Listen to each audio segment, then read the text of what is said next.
view is we're going to put in money if they're doing well, second and third round after the first. So it's an easy investment, these follow-on rounds. If you've been with the company, you've seen the progress, compared to other competitors if they're doing well, and very easy to follow on and very easy for the management team not to handle the distraction of going out and finding tons of new investors and not running their business. From MJBulls Media, it's the Raising Cannabis Capital Show.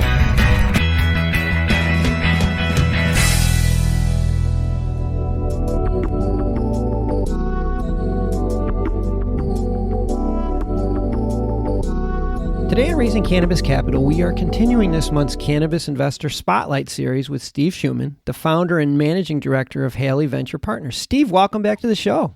Hey, how are you? I'm great. I've always loved your name. I think the symbolism of Halley's Comet coming around every 75 years and an industry like cannabis coming around like once in a lifetime, it's spot on. It's a great name. Certainly came up when we started thinking about what we stand for. And I just remember seeing a comment when I was about 14 and thought, what am I going to do in the next 75 years before it rolls around again? When is it coming around again? 2061.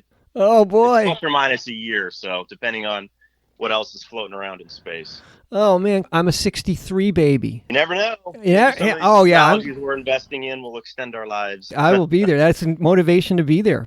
There you go. So much has happened in the industry since the last time you were on. But before we jump in the industry, Sure. Let's take a quick update as to what's gone on at Halley. Yeah, so quite expanded quite a bit, brought in a significant amount of capital. We've got 6 names so far in the portfolio. Most of those have had follow-on rounds as well, and brought on a new general partner as well to help me out and built out the team. So It's been a very busy year. Talk about the follow-on rounds. We hear this occasionally.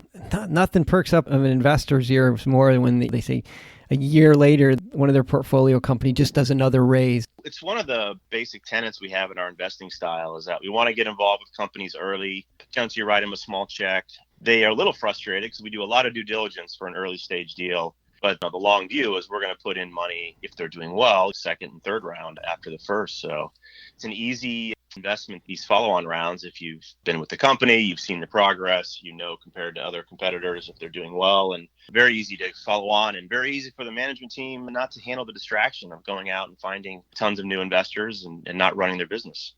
Yeah, I see a lot of the deals that you've done sort of in a syndicate. Sometimes you roll in with other groups that you've worked with in the past. Has that been a pretty successful strategy? Oh, it's been very important for us. When we got into the industry, kept investing heavily 3 years ago, but looking at it 5, it was tough to find other investors that we could trust and feel comfortable that they're in the deal with us. They just weren't that sophisticated. Now we've got some great other funds out there that we work with really well. We share our due diligence, and it's typically not official syndicates, but sort of club of 4 or 5 of us that tend to invest together. Greatly helps the process. You're going to get good people on the board and push the company forward as opposed to backwards. Well, and also it helps with those next rounds. If you already have your team in place, your investment team in place, it's like, okay, next round, guys, we're in. Yep, we're in. It's tough to convince new investors when you've taken out the whole round before. It just seems like too self-serving. So you want to spread that risk around and bring in more people into the tent. Yeah. So recent investments, what are some of the companies that you've recently jumped on? Yeah, we've done most of our investments upstream so far. So a lot of ag tech, laboratory technologies, and we're kind of finishing that out. Our last new investment was Willow Industries. They use ozone, which is basically oxygen, to decontaminate and clean up flower. So they've been extremely successful. They're out there in most of the big grows these days and adding more every day. They can't build enough machines.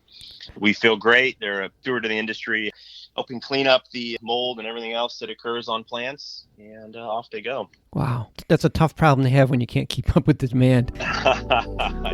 We're looking for people to finance their equipment so they don't have to use equity.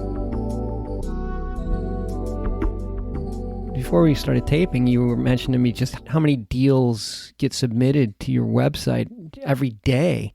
It's mind-boggling. Share that with our listeners. Yeah, I just checked. We had 1,463 inbound deals on our site here just in the past year. And that doesn't include another couple hundred at least that are sent in from our networks and other channels. Wow. Well, what are some of the key differentiators that move one of those 1,400 to the top of the pile? Yeah, it's 4 or 5 different bullet points for us. One, we like management teams that were successful in their sub-industry, maybe outside of the cannabis industry. And so Bring Big was a great example. The team had built loyalty software companies before, and they built one for the cannabis industry, and now they pretty much own the market. We like companies that can survive legalization and survive a crackdown, for that matter. There's a lot of great companies, great solutions, because the product's still semi-illegal. But once it does open up, they may not be so useful anymore. And so we try to avoid those deals. They could have a great business, and then 2 years from now or 3 years from now, it goes to zero with too much competition. So yeah, that's a risk with a lot of the companies that are the giant companies that are sitting on the sidelines. When they come in most cases, the only option is to have them buy out. Otherwise, some of these companies won't be able to compete. Yeah, we're very concerned about that longer term. You can't perfectly invest and hope that there won't be any competition down the road. But for us, technology is usually a differentiating factor. So we look for companies with defendable tech. They have patents and they're defendable. They'll have an advantage even when it does open up. See, that's good advice. That's good advice. You recently opened up your second fund. Is that going to be just for accredited investors? Yeah, both of our funds are private funds for accredited only. Okay. And that second fund, is it open now or is it about to be open? No, it's open. We've got 4 investments already, so we're off and running. Oh my gosh. No, I don't know why I thought you were preparing to open that, but wow. Well, I guess with 1,500 deals, you gotta keep up with the deal flow. My goodness. Yeah, it's been crazy. Really ramped up the team here recently. We brought on some informal advisors to be formal advisors. I brought on a full general partner to help me with everything. So we've really ramped up, built out the back office and the investment team. So we're really off and running at this point. You know, you have a reputation of doing very, very thorough due diligence. Yeah. It's time consuming. You can't mail that in. It's time consuming, and somebody's got to do it. You know, without the bandwidth necessary to deal through 1,500 deals. Yeah. There's no shortcuts here. There's a lot of claims made by companies. You've got to go through them individually. And we have a policy where we're going to do due diligence until we're satisfied. And if the round closes and someone else takes it, then it happens. And it's happened before. And, we don't look back. The best way to make money is not to lose it. Yeah.